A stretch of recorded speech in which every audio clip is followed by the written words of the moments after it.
Thank you. And thank you for being here. I hope you don't mind, I do not have a PowerPoint, and I will try to speak about 40 minutes, so maybe we can have some discussion afterwards. What I thought I would do is present to you a little bit why I chose to talk about digital humanism first, and then try to describe some of the projects I'm currently working on. Obviously, immediately when one is in the context of English-speaking world, we think of digital humanities and the evolution of digital humanities as a disciplinary question as well as an institution issue. I mean, I find that absolutely interesting, but my research is somewhere else. And I'll give 3 reasons why I chose to talk about digital humanism. Obviously, humanism is not a fashionable word, and especially it's not fashionable in the context of new media, new technology, digital, and so on and so forth.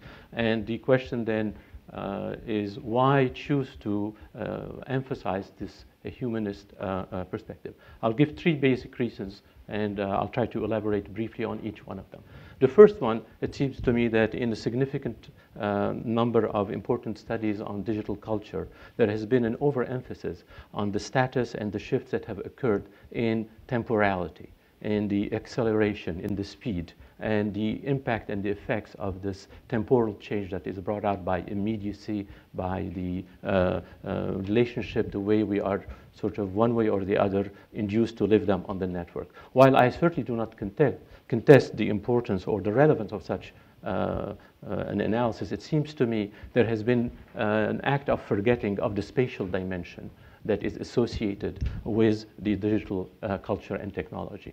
And I would like to sort of give 2 reasons why spatiality is crucial and important. First and foremost, we tend to forget the 2 main characteristics of humans, language and space. We are incapable of not modifying the space the moment we are in it. We are born architects to some extent. Now, that may seem absolutely kind of very broad and almost naive, but I would like to here invoke a very beautiful text by Marcel Mauss, the ethnologist, French ethnologist. In French, it's called Les Techniques du Corps, the technologies of the body.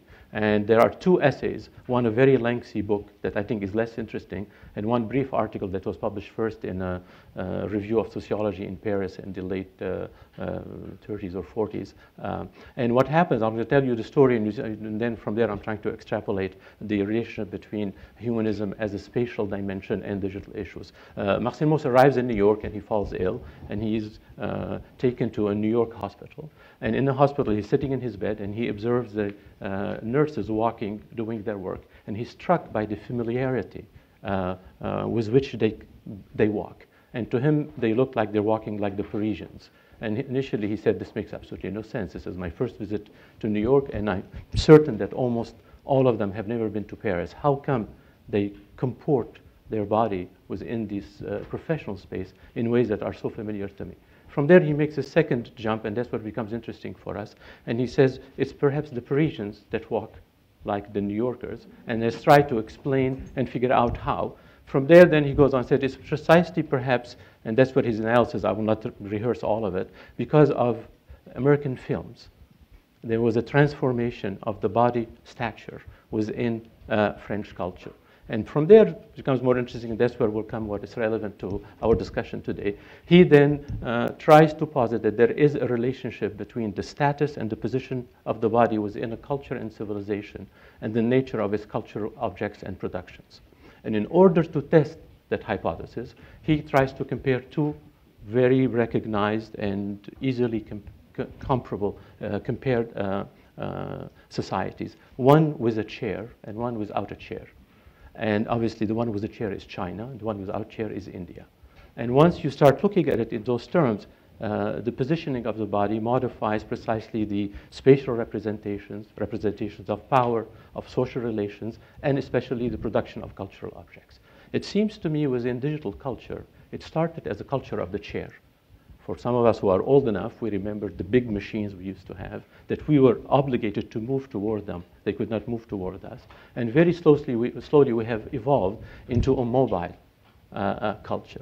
And it is precisely that dimension of spatiality that I think is crucial and extremely determining, that is both complementary vis-a-vis the temporal effects that we can study and analyze, but especially because it modifies our relationship with the way we produce, share, recognize objects with their symbolic or cultural values, but more importantly to me, it also modifies the notion of social context itself because of the mobility. So that was the first very brief reason for which I wanted to talk about digital humanism in those terms. The second element, it seems that there is within Western civilization, especially both anthropology, ethnology, and philosophy, a recurrent theme that comes back in terms of humanism in order to explain the periodization and the evolution or notions of progress that occur within our history.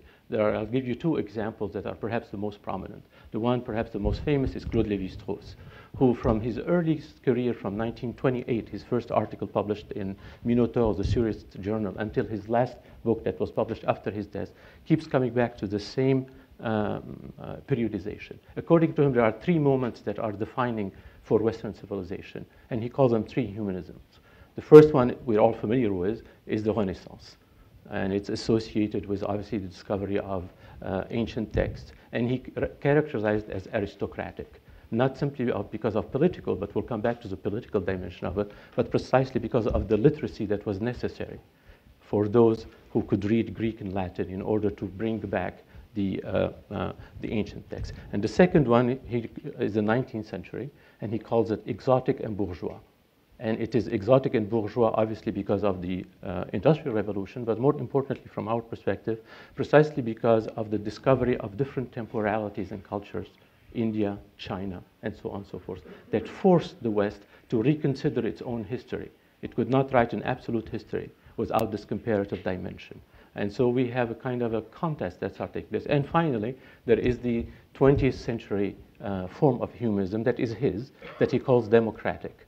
And he doesn't mean it exclusively in political terms as a form of representative system, but instead as something, because of the work of anthropology and especially structural anthropology, because it tries to bring back what was forgotten or neglected by the two previous models. And this is precisely the study of the myth itself that is not written, orality, everything that was simply forgotten or dismissed. So these three moments are obviously quite interesting for us because from the point of view of digital culture, we can look at them in completely different perspective.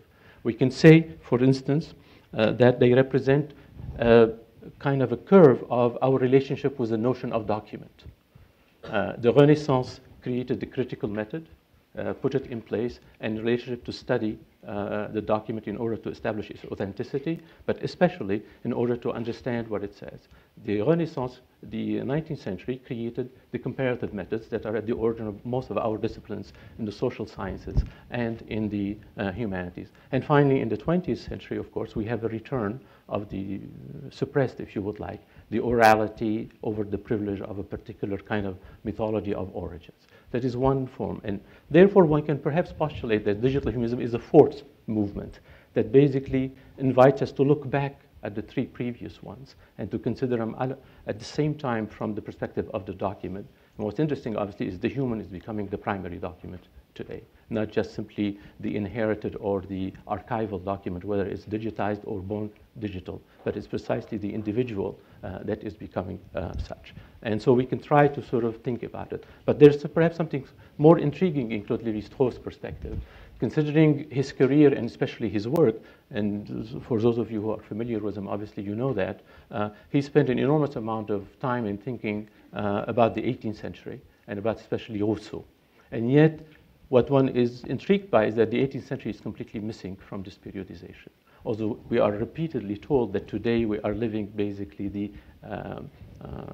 culmination of the philosophy of the Enlightenment. And I think there is something very interesting, and I'll come back to it a little later, precisely about this gap that is the 18th century. Because it would seem to me, I'll say it very briefly now, we can come back to it, that with digital culture, the way it is being deployed today, we are living the contradictory heritage of the philosophies of the Enlightenment. On the one hand, to simply use one example, it is basically the movement, the moment, the culture that created the notion of authorship in juridical and legal terms, and that created our, in extended fashions, the way we manage intellectual property. And at the same time, it was the philosophy that basically grounded, after revisions of Roman law, the notion of the commons and the free circulation of knowledge. And we find these contradictions today coming to basically a head within the conflict between the way we choose to manage intellectual property and copyright on the one hand,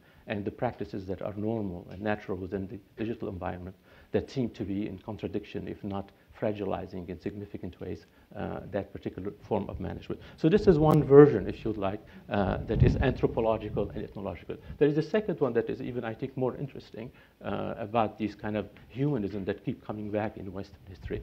And I would use a brief text by Husserl, the German philosopher. It's a lecture he gave in Vienna in 1935, and it's entitled The Crisis of European Humanity.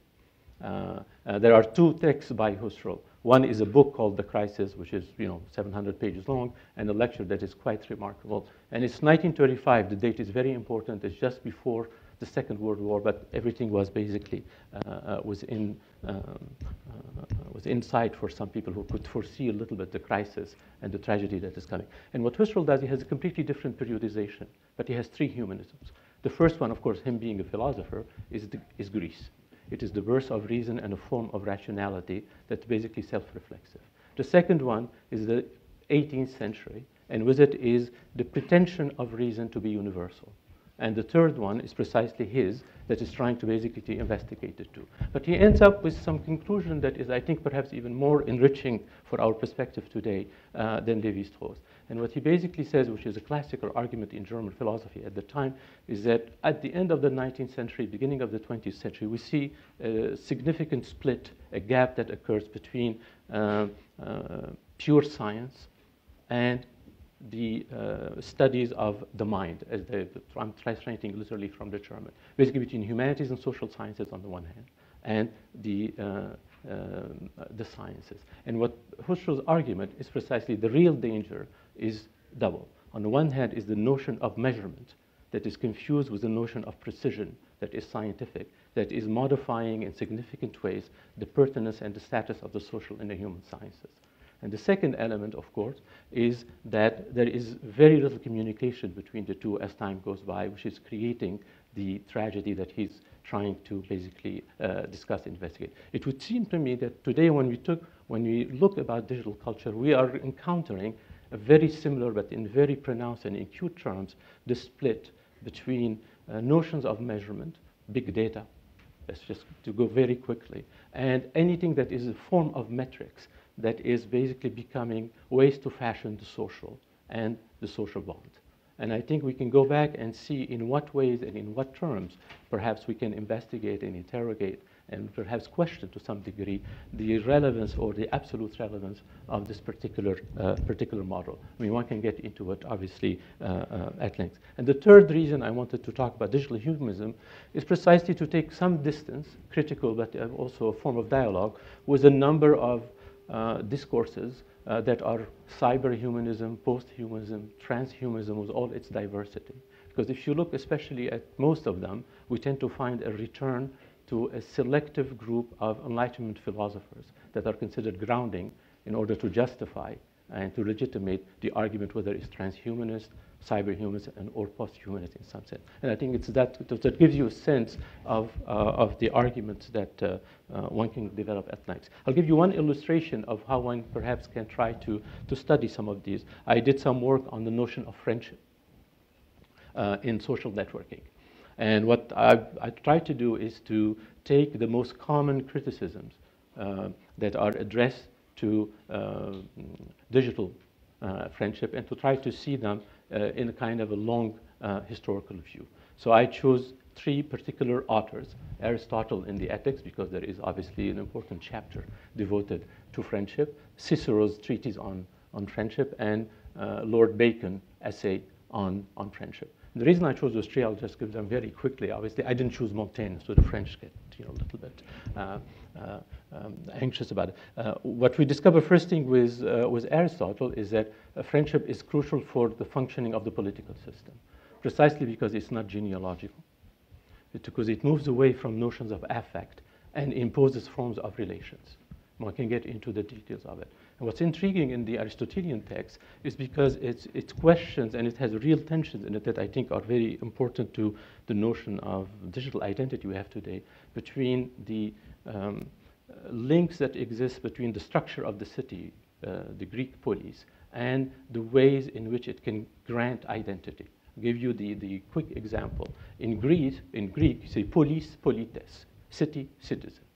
And it's intriguing. There's a magnificent essay by Emile Benveniste entitled Two Models of the City, where he says it is somehow striking that in the West, where we celebrate democracy and we associate it with Athens as the absolute kind of symbol of it, yet it is the culture that created the outsider and the barbarian. And even in linguistic and grammatical terms, it ties the genealogy to both the place, territory, and the blood genealogy. But if you look at the Roman model, it's the absolute inverse. In Latin, it is the citizen and the assembly of the citizens without any reflection or relationship to where they exist, where they come from, or where they are going, that gives the notion of the city. To the extent that if the Roman Senate moves from Rome to another location, Alexandria, let's say, Rome is in Alexandria. It's not in the geographical location of Rome. So we find two opposing models about how to create notions of citizenship and participation. And obviously, we can extend that particular model to notions of relations and so on and so forth that we can find. And the texts are quite elaborate and quite remarkable. So I did some work on the kind of shifts that occur between friendship and constructing of small-scale communities that can be embedded within each other. They create hubs and knots and so on and so forth. The second text by Cicero, it's his famous treatise on friendship, which basically repeats and criticizes everyone that came before him. But at the end, he does something quite remarkable. And he says that basically friendship is the science of the impossible. Because what it seeks to do, it seeks to render visible something that cannot or does not belong to the realm of visibility, which is the space of interiority. But yet we have to create means and ways of doing it. And of course, once we start looking at it, and the text is quite, I think, precise about that, we can start perhaps to study and analyze the role of the image within social networking as an avatar, if you would like, of the constitution of identity. And you can obviously then expose and modulate the three classical models to begin with. You can take first the theological one, which is the icon. It makes present something that is absent with its own problematic. You can take the portrait, and you can also take the emblem. And I think it's the emblematic nature that is perhaps the most relevant. If you remember, in the 16th century, there was a number of emblem books, right? You will have one text on one side and a picture on the other side, and there is a kind of critical dynamic relationship between the two. And obviously, most social networks today is precisely what we see. We see an icon of your avatar, and now you cannot not have an avatar. If you go and create an account and you choose not to personalize it, you'll have an empty kind of a profile. So you cannot escape from it. And I think we're sort of moving to this emblematic structure that's quite remarkable. And obviously, you can start analyzing it and studying it in more details. And when you start looking at the way different networks choose to kind of distinguish themselves, you see more and more the power of this particular emblematic structure, how it is kind of, it can make relations be modified in their appreciation from the outside. The third text is by Lord Bacon, which is a very brief but superb essay on friendship in his essays. And Bacon says something that is just almost banal, but I think is very, very important. What he says is basically that friendship was always a calculus. It was always a question of counting. And that's one of the criticisms that always is addressed to Facebook and likes are not friendships and so on and so forth. And what he says is the classic example is that if you have a true friend, you basically double your joys and you split in half your sorrows. And once you have a calculus at work, you realize very quickly that it's always been a question of calculus. With the big importance, obviously, we have inverted the structure. It used to be in an economy of rarity.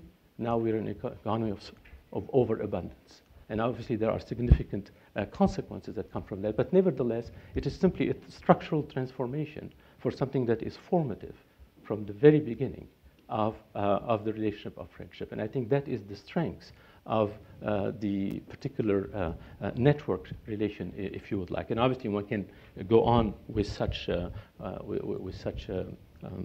detailed analysis of them. So this is just to give you one illustration, if you would like, how one can work within these back and forth between, so to speak, the old and the contemporary within the stuff. So this is the initial project that I had worked on in the French book that's called Digital Humans. The second part, second dimension, I'll go very briefly on it, but we can discuss it if you would like a little later.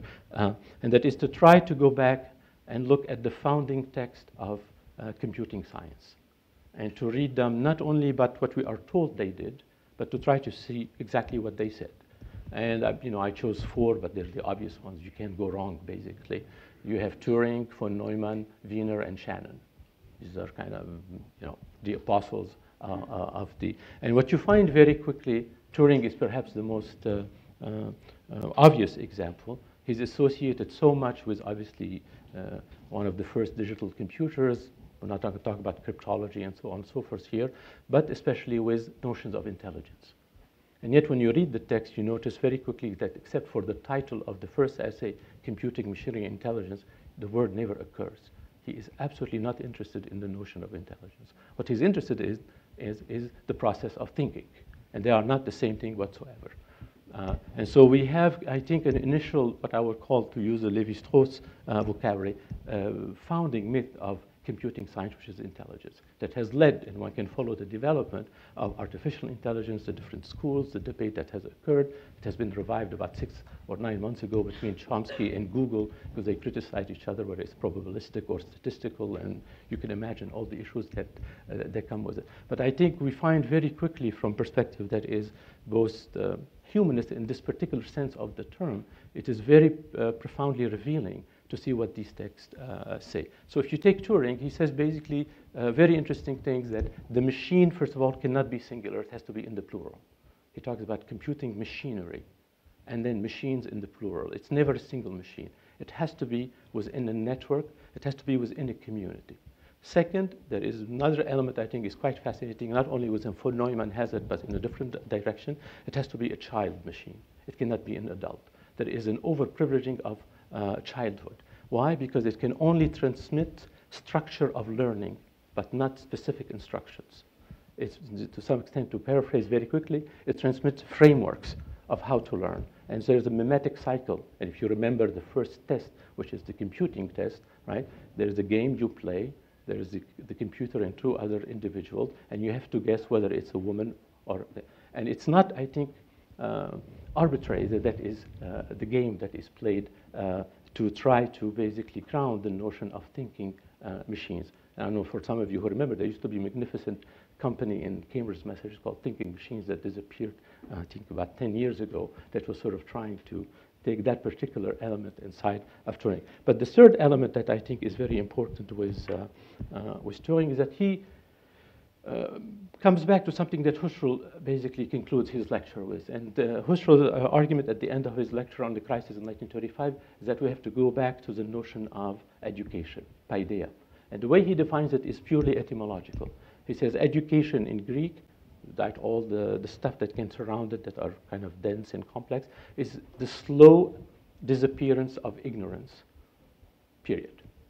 Which is very beautiful, actually, when one thinks about it. And that's precisely the argument that Turing will give for thinking machines. They can start naive, they can start absolutely incapable of do very basic things, but with little time and networking together, they can overcome the speed and the efficiency to some extent of the human, but precisely because they are networked. So we find a number of things already present in Turing's text. Sociability within the machine, education, pedagogical, all we like, and especially mimesis, imitation. It's a crucial component. You can find it in all his texts afterwards until his death. It's quite remarkable. For Neumann, one last anecdote about Turing that I think is very interesting, because obviously everyone associates him, whether rightly or wrongly, with the Turing test. And of course, he never once uttered the word. I think it came from 2001 Space Odyssey, and it's much later, and it's become completely kind of identified with, and he talks about the game, and the game is not a test. It's quite interesting to see the gap that kind of occurs. For Neumann, obviously, which is his last written text that you could not deliver, which are the lectures at Yale 1950-51 about the computer and the brain. And he was very interested in the similarities that exist between the neuron structures, all the biology that has come back in very significant ways, and before the real development of cognitive sciences the way we know them today, and trying to design a networked computer. And he was interested, obviously, in the practice of doing how to store memory, how to retrieve it, and so on and so forth. But the conclusion of the lecture, the last 2 pages, are absolutely stunning, because he obviously was not just a first-rate mathematician. What his conclusion is the following, is that the form of rationality that is mathematical, that is in discrete digital form, has its own limitations once it's deployed in instructions. And one has to be extremely careful in how to structure and program in order not to fall into the trap of generalizing and universalizing precisely that particular shortcoming that is within mathematical reasoning. And we find a common ground between Turing and von Neumann, which is obviously the Gödel theorem that proved the incompleteness of logical proof of mathematical proof, but each taken in a particular direction. So I think there is something quite interesting to study, which is this kind of the shape, how intelligence is shaping more and more. Obviously, if you think about today, we talk about data intelligence, business intelligence. The word has become extremely fashionable, and it's synonymous with a number of things that sometimes are completely marketing words, and sometimes they're much more interesting work and research that is done with them. So this is sort of one aspect I've worked on quite at length. Wiener I can go into, but one doesn't need to get too technical. Second aspect, I'm sort of very interested in that because of the Greek-Roman model and the opposition that exists between the notion and the constitution of the citizenship and the notion of the citizen and his or her relationship to the territory, to the land, and the blood, as they say, is precisely the smart city notion. And to try to think through not all the kind of sometimes overexcitement about what smart cities can be, because when you look about smart cities, everyone talks about ambient intelligence. That is today one of the paradigmatic discursive figures we tend to find when people are discussing smart cities. But what I sort of was interested in is trying to see how to define a city, which is obviously a very complex question. And so what I did, obviously this is where one is eccentric and when one finds things that can work for one's own analysis. There's a magnificent book by Calvino called Invisible Cities, which basically you probably know it so well. But there's a superb definition of the city in it in the 2nd chapter.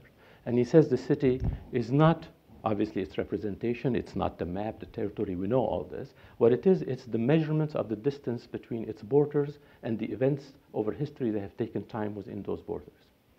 And now that's very interesting because it's extremely difficult to try to imagine a dynamic smart city that can try to capture the kind of patrimonial, archival element that is embedded within that particular notion of city, which leads us to sort of problematize between the data that we generate by our sheer presence, when we go back to the kind of architectural model, the fact that we have no choice but to be within the space.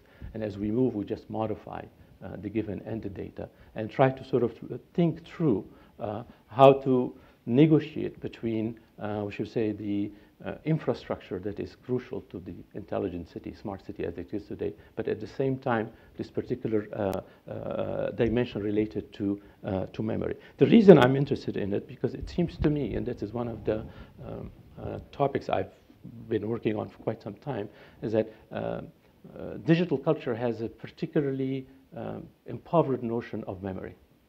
It cannot conceive of memory except something that is accessible.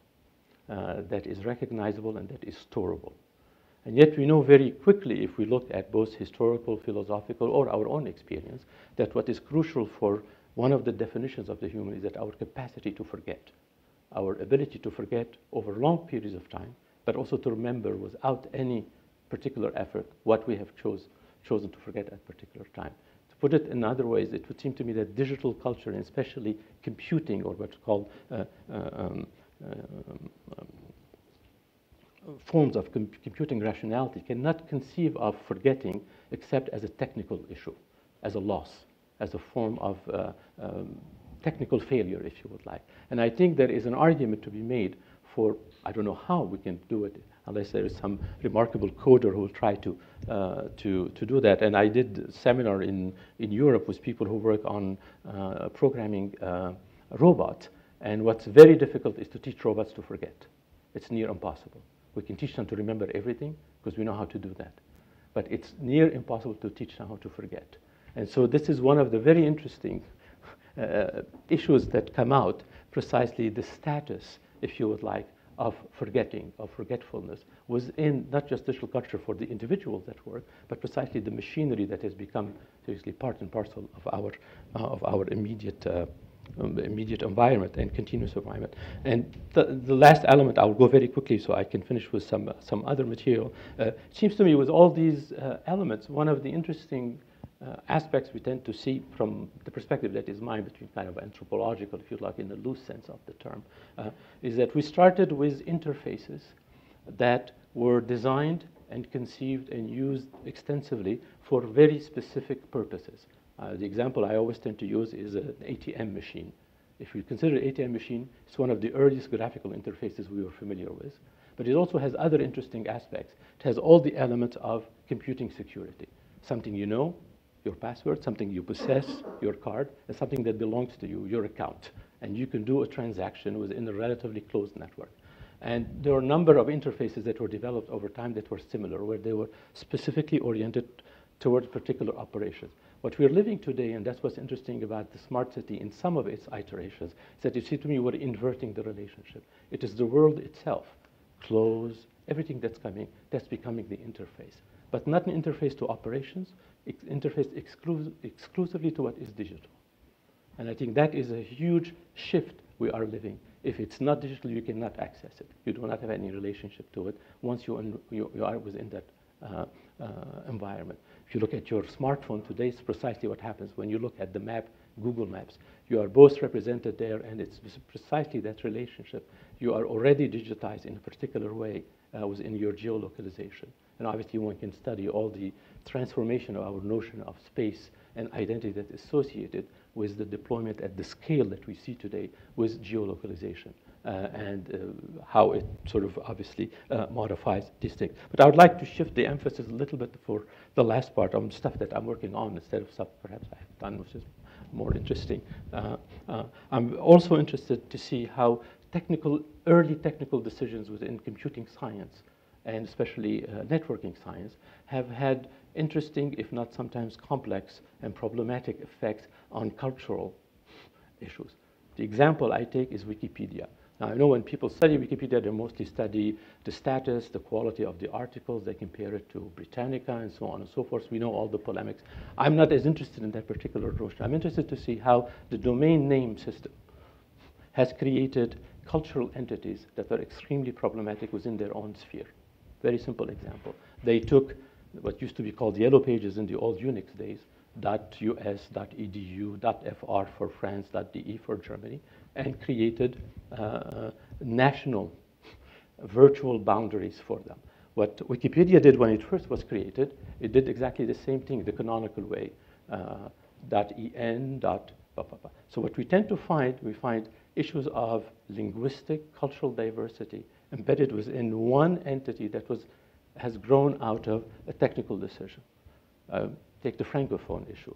If you are in French Canada, you do not necessarily want to be under .fr, or if you are in Belgium, and so on and so forth. And when you start reading the text and the debates and the communities that create themselves and organize themselves within those spaces, it becomes absolutely fascinating to see how technical choices that were very simple but became extremely powerful over time because of the changing nature of our relationship to the network and how we made it into something that used not to be, of course, and became basically the repository of cultural identity. And I think once you start to look at it, there are remarkable hybridity issues, but very contestatory issues especially. You can look at different languages, you can look at geographical zones where there are multiplicity of languages that do not get represented, and then you can look at the articles in the same language about the same author or the issue, but from different national or similar sources and so on. And we tend to find a different, what we used to call in the old days, human geography emerging. That is very interesting, which takes me back to Lévi-Strauss and his anthropology. His definition of anthropology is very interesting, and obviously it's still extremely powerful. It tends to be contested on and off, but nevertheless, he basically says anthropology is the study of inhabited space. And we simply study where people are. So if you go to Indonesia or you go to Malaysia, and therefore that's the anthropological move to go and so on and so forth. What's intriguing today, obviously, we have a contradiction with that notion of anthropology, because our inhabited space is both where we are and where we are not, and so on and so forth. And precisely then, how to reformulate some of the anthropological and ethnological principles when you start to think about the changes in the notion of inhabiting particular speciality, which takes me back, obviously, to my initial definition of digital humanism and its relationship to the deployment of the individual body within space. And obviously, from there, one can simply extend the reflection to different elements. For instance, one can do a genealogical study of how the body returned in remarkable strengths within digital culture. Initially, we could just simply type, and there was a kind of a cognitive gap between what we instructed the machine and the result that came back. And obviously, there's a remarkable text by Neil Stephenson. In the beginning was the command line, that studies precisely the shift from the command line, and when you wait, you hit return and you wait for the computer not to say anything, you know everything went well, or otherwise there's an error message. And the graphical user interfaces that completely modified the way we relate to instructions and the way they function within the computing space. But what's intriguing, obviously, is to simply, if you move away from that, between the typing and the eye and the result, slowly we find like the voice came back early with podcasting, and then we got the tactile, and now we're going to get the sensible. We will get incorporated within things. So there is kind of a peculiar recuperation of almost the physiological, not just simply the physical, that is occurring. And I think that's where sort of the issues become both interesting and very complex and difficult to try to study and to analyze. And that's sort of the issues I'm particularly interested in, is precisely how those declination, if you would like, of the return of the body within anthropological terms and how they're modifying. And we find precisely also some of the contradictions of the claims of some of the major social sciences, especially something like anthropology and so on and so forth. For instance, I use Lévi-Strauss because he's very good at sort of giving us powerful summaries. He says basically anthropology is relativistic and science is absolutist. There is a notion of absolute science of reason as if it's absolutely the same whether it's mathematical or not. And there is this cultural relativism. If you live in India or you live in Iran or you live in the United States, it's not the same thing, and we try to compare and take our distances. What we're observing with digital culture is that we kind of are trying to bring the two together in ways we cannot do.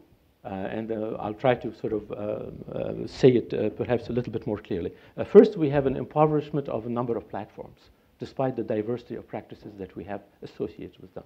If we look at it very carefully, without exaggerating, between 5 and 7 platforms that dominate, and others that try to reproduce them on the margins. And so there is a kind of a uniformity or homogeneity that's relative within that particular environment. And at the same time, and that's what's intriguing and interesting about the digital, there is room for contestation and for creating, shall we say, marginal spaces that can be identity-driven or any other way. And that's sort of precisely those kind of issues that we can look at. And for instance, I did a study of color choices within different applications that can be modified, obviously, or platforms. And it's very interesting to see. One of the more interesting things, for instance, if you take Photoshop, they use the pen. You know, you remember that sort of old-fashioned pen as one of the tools to try to modify things. If you go to Iran, it's extremely problematic because the word for pen has both religious connotations that is even tied to Manichaeism. And some people try to modify the icon because they don't want it to be that restrictive to one particular set of instructions. So we try to see that sort of very sometimes naive and simple choices from our perspective. They can have a tremendous cultural content that is very problematic, or at least interesting, if not intriguing. This is sort of broadly the kind of material I have been working on. And to conclude, I'll take 10 minutes. I think do I have still 10 minutes? Okay. Then perhaps we can chat. Another of the issues I'm interested in is to look at not exclusively, shall we say, the structure of the algorithms, but precisely the discursive nature of the algorithms that we are seeing today. Because we notice if one follows and agrees even partially with what I'm saying, what's interesting, if you take broadly something like Google today, Google made its, obviously, reputation and name on the efficacy of its search algorithm. And suddenly, about 3-4 years ago, something social occurred, and they felt the need to try to incorporate what they call the social dimension within the search dimension. To simplify, we could say that basically search is a problem of adequation. You have a request, and you try to find the most appropriate response to it. And that can be semantic and so on and so forth. But once you introduce a social element on it, you move into a paradigm of recommendation. And that is absolutely, has nothing to do with it, with the notion of search. And we start to see also how it modifies from the inside the digital environment itself. We have auto-completion that becomes now suggestions. And Google studies show that at least, I think, 19% of people, as they start typing the word they're looking for, they forget and they choose the first suggested word. It's quite fascinating. See the power of recommendation and suggestion. And of course, that's calculated by frequency of use, by relevance, by your location. So we tend to get all these elements that come together.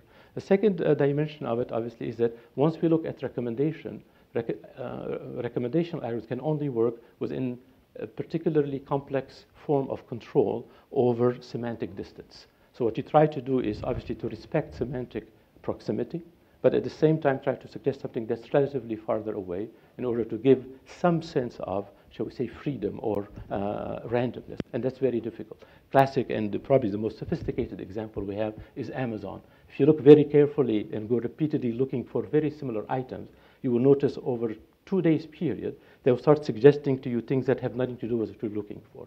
They introduce like a 2% degree of randomness to try to give it a sense of natural. It's quite interesting. So anyway, there is very interesting material to look at the way the algorithms are structuring and modifying our perception, both of what we do and so on and so forth, other relations. And I've just been working on those.